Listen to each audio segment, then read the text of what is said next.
Welcome back to Tabletop Assault. I'm Ross, and today I'm going to continue my segments analysing the Necron Codex. Today I'm going to look at the Necron Lord, so a bit less powerful than, say, the Overlord, but it does have a fairly unique twist to it that does make it a bit more, well, a bit helpful. Maybe not so much more, but helpful in different regards. How this works is I'm going to have a look at the unit in the codex itself, have a look at stats, war gear options, special abilities, etc.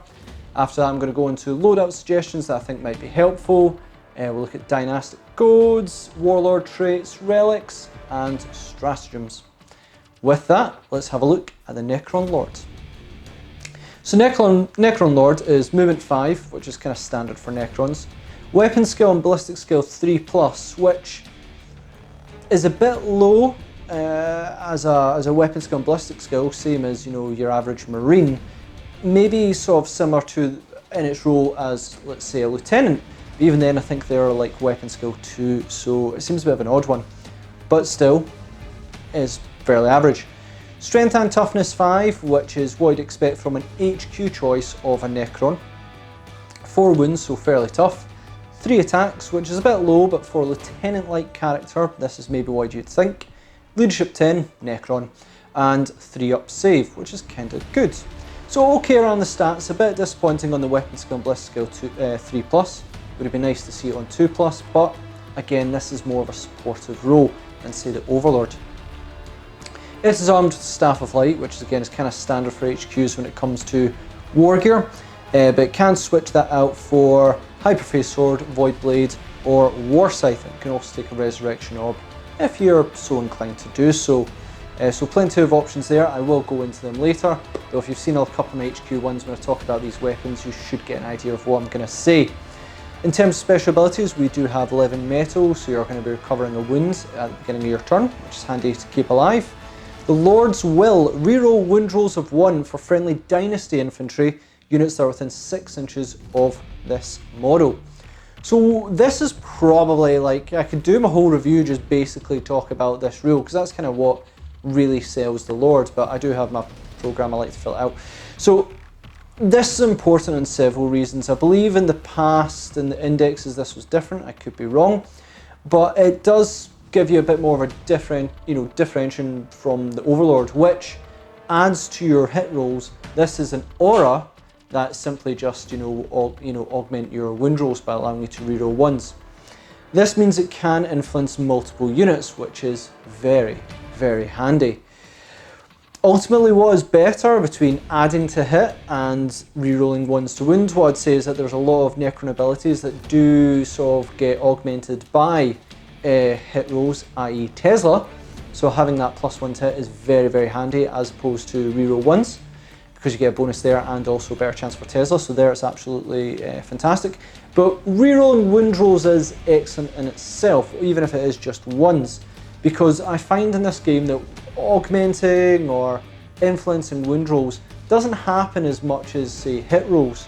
So it's very, very useful, that one ability alone. You go, right, cool, well, I am with destroyers, for instance, that already reroll hit rolls of 1. Well, now, they are infantry, you're going to be allowing them that are around you to reroll wound rolls of 1. Very, very handy. And there's plenty of other things that augment, I think there's a Sutek stratagem that adds +1 to hit as well. There's plenty of ways to add to hit. Being able to augment the wounds, I also in this game, is very, very handy. So that is really good on that side. Lastly, you can take a Resurrection Orb. If this model has a Resurrection Orb, once per battle, immediately after you have made reanimation protocols, at the beginning of the turn, you can make reanimation protocol rolls for models from a friendly Dynasty infantry unit within 3 inches of this model. Yep, getting our chance at Resurrection Orb.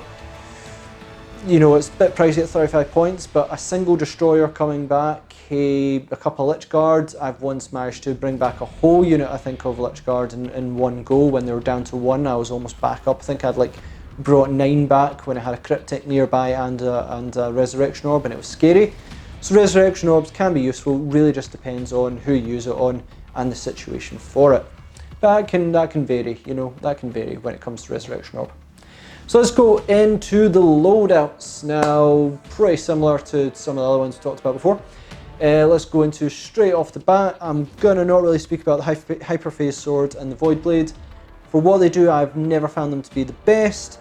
Simply the Void Blade adds an extra attack, which is nice, but still only does 1 damage.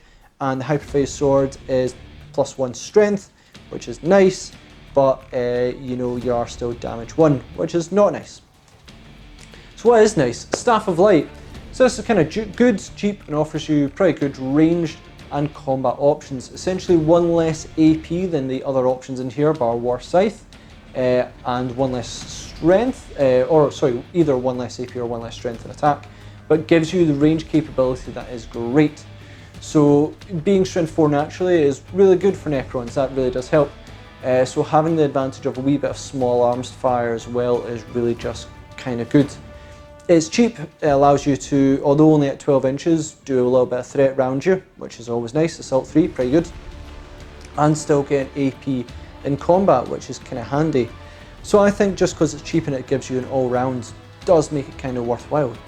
However, if you are committed towards combat, then I do say for the options available, the War Scythe is pretty darn good. The combat option of the two, this will allow your Warlord to do a lot more damage in combat than the Staff of Light. If your Warlord is, your Lord is going with a unit of, say, Lich cards, then this is probably the better option so you can assist them a little bit better. The problem I would say is that this only brings you to Strength 7 rather than, you know, the all-important Strength 8, which is what you really, really want. It will help you get through medium armor and stuff, but heavier armor is still going to be tricky, and toughness 4 models you're still wounding on 3+, while if that 1 extra strength, you would just get to there. Otherwise, you're still wounding a lot of these sort of toughness 4 models the same as if you had a Staff of Light. The difference is you do 2 damage and you do more AP off it.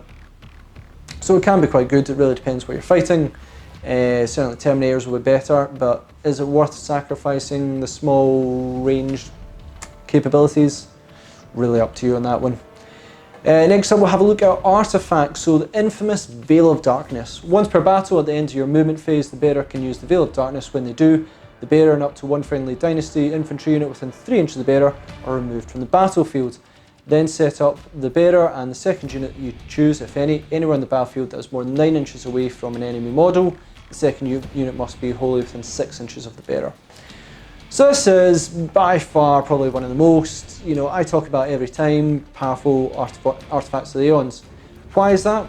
Well, it gives Necrons mobility options, which is hugely, hugely important. Being able to redeploy a Lord and arguably more importantly another unit just gives you a whole host of options. I mentioned this in the Oberon video where you could do a whole bunch of strategies to move around a huge chunk of your army, essentially turn 1, which is really, really handy. All importantly, this allows, you know, a Lord unit to take, you know, let's say a Necron warrior squads and get them within rapid fire range, allowing them to reroll 1s to wound, which can be very handy. You could also, for instance, go in with Lich guards and you could redeploy them to be within charge range, turn 1, and if they both make the charge, then you arguably could be doing reroll 1s to wound as well, Lich guard, which is very, very helpful. So next up is one that a reader did submit to us as well. I mentioned a lot more detail sort of when we looked at the Catacomb Command Barge, so I'd maybe encourage it more here. Still one well worth looking at. If you want to look more into this relic, I do maybe suggest look at Catacomb Command Barge because it's done well. So this is the Voltiac Staff. So this in melee is your basic Staff of Light, and it's the same there as well. But shooting really actually is very good, sorta. It adds in a strength, adds in AP, adds in damage, and adds in mortal wounds as well, which is all very, very handy. Adds in the Mithrit range, because you need to be Mithrit to use this, meaning it can be brought up to, if you use it in half range, -4 AP, which is really kind of good. Though I think that means you need to be like, you know, really, really close to your opponent to do so, which is not handy, you know, 6 inches away from them to be able to get that extra -1, so that's kind of tricky there as well. However, when it's teamed up with Mithrit Warlord trait, Merciless Tyrant, allows assault weapons an extra 6 inches, and also more importantly, target characters. This means at 18 inches, this is something to think about because you can target characters with a weapon that's a bit higher strength, higher AP, and 2 damage. May not kill many, it's not going to kill Guilliman anytime soon, but support characters are going to be surprised when they are targeted at 18 inches away and they may suffer a wee bit of damage. It is quite good. I think it's probably better, as it was suggested to us, to go on a Catacomb Command Barge. So I'd highly suggest you look at that one a wee bit there as well, because you do have the mobility options to get close, maybe target with -4 AP, then get out of dodge if you need to, or go into combat then fly out later on. With the Lord, you don't have that mobility or fly option, so it's okay, but kind of difficult. You're also hitting on 3s in Bliss skills, so it's kind of difficult on that side as well. Dynasty codes. I find that they help the Necron army, certainly units, a lot more than it does the HQs, is in comparison to, like Mad Mech 1 or the Chaos 1 especially. You'll find that they help their HQs a lot more. But still, it's worth noting on a few of these how they're a bit more handier in terms of where they are handy, but it's always worth speaking about them, but they're going to be a lot more detail when we come to the actual units themselves. So Novak, Awakened by Murder. You can reroll failed hit rolls in the fight phase for units with this code if they are charged, were charged, or performed a heroic intervention. So this is my go-to playstyle. This is simply really good overall. Maybe not ideal on a Lord, because you are hitting on 3s, though I suppose a lot of things do hit on 3s. So being able to reroll those 1s and 2s are not bad. Problem is, it's only 3 attacks, but still, being able to get those rerolls is good. With a War Scythe, every attack helps getting it through, so yeah, if you are planning to go combat, then yeah, War Scythe, Novak, good times to be had. Next up is Nefric, I pronounce it wrong every time. Translocation Beams. If unit with this code advanced, add 6 to its move characteristics for that movement phase instead of rolling a dice. If unit has been affected by My Will Be Done or Wave of Command, add 7 inches to the characteristic instead. In addition, if this unit with this code advances, it can move across models of terrain as if they were not there. I'm not really a fan of this one. I know a lot of people say that actually it's quite good because it does add a lot of mobility to Necrons, but I think you really need to be very skilled to use this one. But adding that extra, essentially 6 inches automatically when you do advance, or 7 if you're under My Will Be Done, is really great to cover the board very, very quickly. Add on your I think that means you're just going to be moving 11 inches at a time in different locations, 12 if you've got My Will Be Done. Yep, because you're 5 normally, it depends on the model you're using. But it can just mean you are just going to be zipping around the field like there's no tomorrow. Whether that's a good thing or not when you're sacrificing a lot of shooting, unless you've got assault weapons. And our assault weapons, if you get that -1, really hurts us. Debatable. But if you can use it for good finesse and score points, good on you. Warlord traits, and this is where I find that Necrons do excel most. So we've got Enduring Will, reduce any damage inflicted on your Warlord by 1, so minimum 1. For example, if your Warlord fails a saving throw attack that inflicted 3 damage, they'll only lose 2 wounds. If you're playing an aggressive Lord, this will be very helpful. Thinking the example you should go is Thunderhammers will think twice if they're going to be wounding you on 3s, unless they're strength 10, or if they're Blood Angels that charge you, then they're going to probably still wound you in 2s. But then they're only causing 2 damage, which is very helpful to just make sure you do survive. If you only have 4 wounds, so 2 of those swings still make it, then hard luck and you don't have any invulns. But still, it's a good way to survive. In fact, if you didn't take this one, arguably if you still do 2 damage, it's still going to get you. So it's maybe one of the things that cause 2 damage, it'd be really good because it requires a lot more effort. Immortal Pride, friendly Dynasty units automatically pass morale tests while they're within 6 inches of Warlord. In addition, your Warlords can attempt to deny 1 psychic power in each enemy's psychic phase in the same manner as Psyker. My go-to Warlord trait, bar none in this sort of Necrons. Alright, there's a few I sometimes take as a difference, but there's one that I do really, really like. It seems odd for a Leadership 10 army, but we do favour big units so we can get the most out of Reanimation Protocol. Even if 1 Necron Warrior stays alive, it is extremely powerful. Your opponent may take out 19 Necron Warriors and there's absolutely no way you can reanimate because that 1 left alive will run unless you spend command points. However, all you take is this auto ability and then that 1 can reanimate to back up to 10, back up to 15, hook it back up to 3, which is bad result. But, it can reanimate to be really, really good. So yeah, I think this is really, really nice. Add on the Deny the Psychic, just a cherry on top. But if you do like to take big units of warriors at 20, this is almost a must-have. In Placeable Conqueror, you can reroll failed charge rolls for friendly Dynasty units whilst they're within 6 inches of your Warlord. Again, super useful depending on your playstyle. If you're like me, then going Novak, rerolling charge is really good. Though you may find that you're like, oh, I got a 6 and a 1, I'm just going to spend command points to reroll that 1. You're more than welcome to. But if you do roll that, double 1 or like a 2 and a 1, you're going to be like, cool, well, I get to reroll it. So that's very handy. Just make sure you obviously charge the units first before you charge the Warlord. So if he goes first and then you activate to charge the next ones and they're like, oh, he's already over 6 inches away now, and they fail their charge and the Lord dies, then that's going to be a bad move. Hyperlogical Strategist, Sutek. Once per battle you can reroll a single hit, wound or damage roll made for you by your Warlord. In addition, if your army is battleforged and your Warlord is on the battlefield, roll a d6 each time you spend a command point on a stratagem, and on a 5+ that command point is immediately refunded. People really like this one, and getting command points is nice and all. Obviously we now have Tactical Restraint, which does mean you don't get it as much, but personally I tend to rock into games with Necrons only using 4 or 5 command points. Simply put, our HQs are tough, some are a bit cheap, some are expensive, and our troops are a bit expensive. There's no ways to really spam to get command points super easily. So I usually go in with elite units, 4 to 5 command points, and math-wise going in this one I should recover maybe 1 to 2 command points a game. And I'd rather go to Warlord trait that has much more definitive action than maybe giving me back a couple of stratagems, If you play more command points in your game, then yeah, I think that's going to be super useful.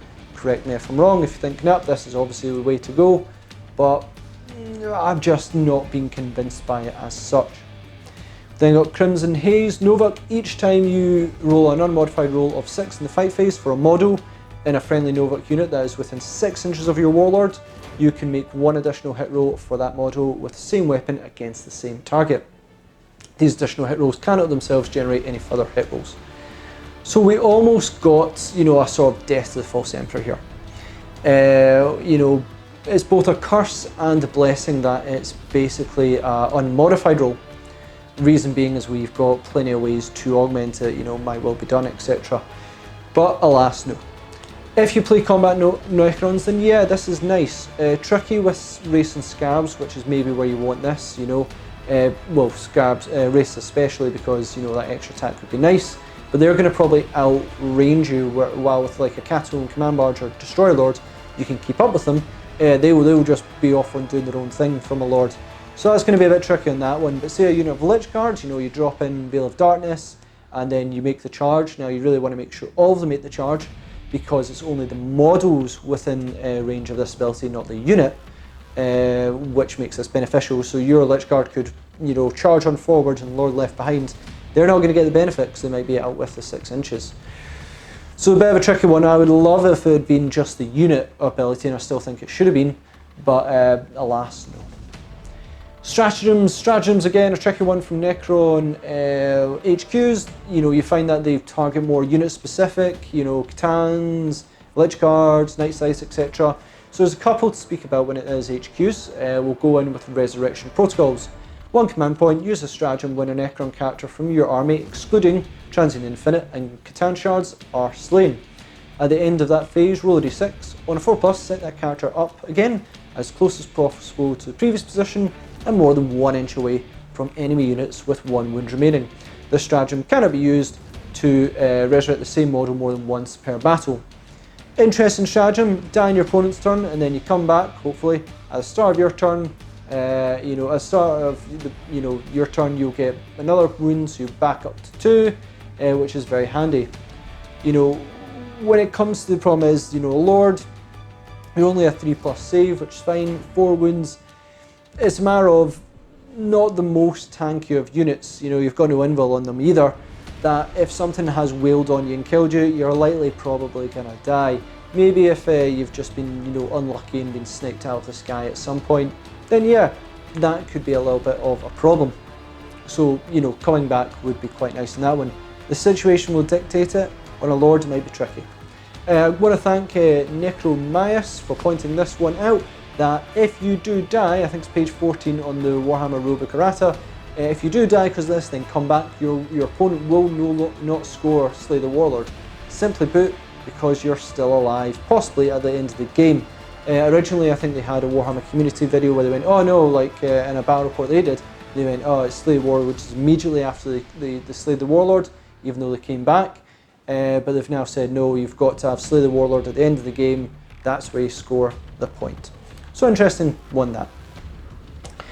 Entropic Strike, 1 command point, use a stratagem in the fight phase before a Necron character from your army fights. Invul saves cannot be taken against the first close combat attack made by his character this phase. Difficult one to justify.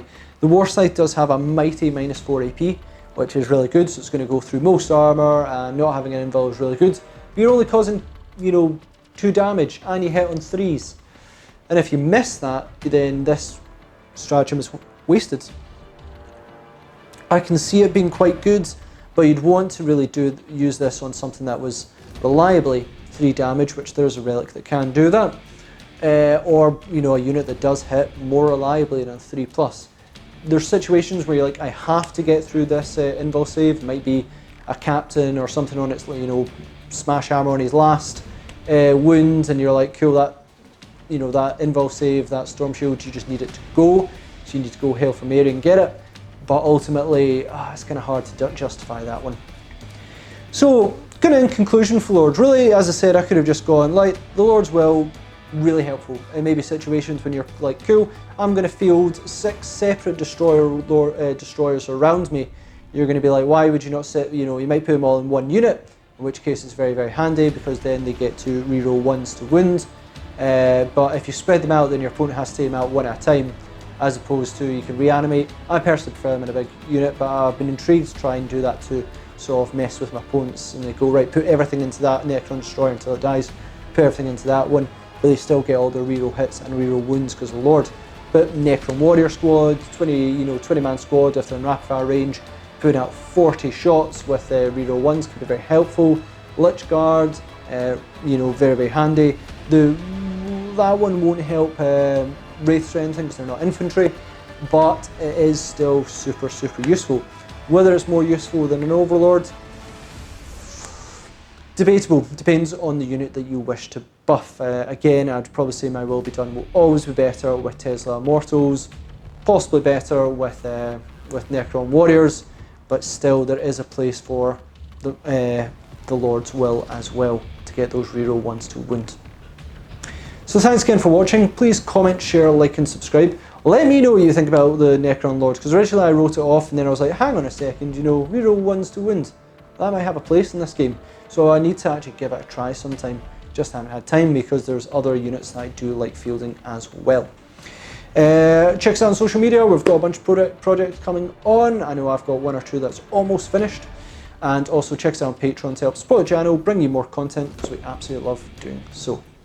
So thanks again, and we'll see you on our Tabletop Assault Battle Report.